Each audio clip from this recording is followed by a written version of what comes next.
Okay, sige. Papunta na ako sa office.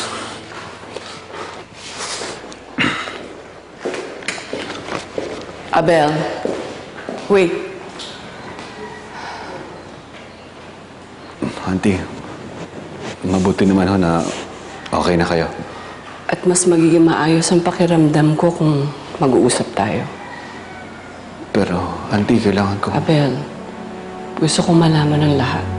Ang lahat-lahat. It's a very small favor. Sana papagbigyan mo ko.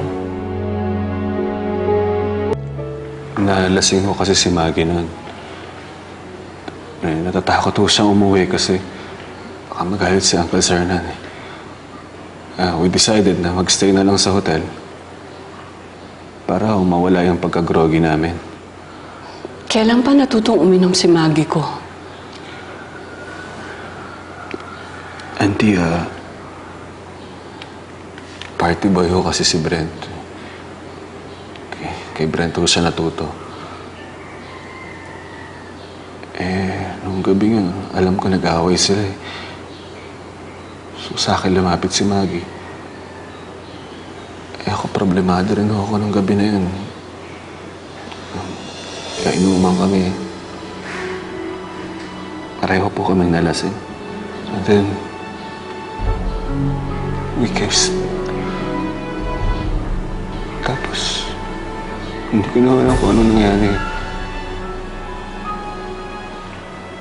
Pagising ko,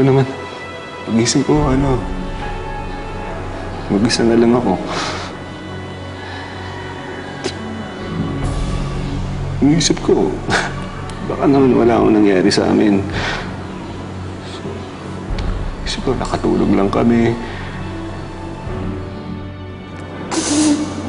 Kalimutan na natin yun.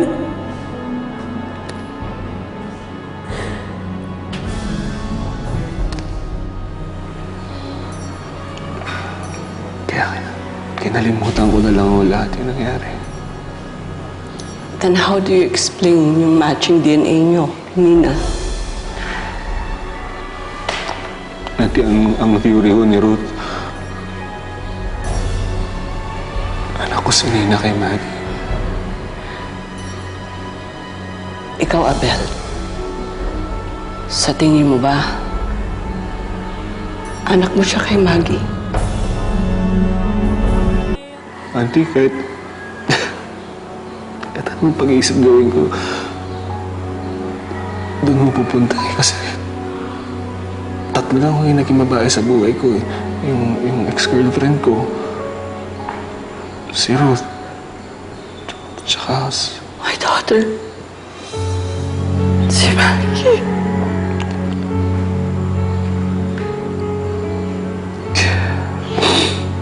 Kaya nung lumabas ko yung result,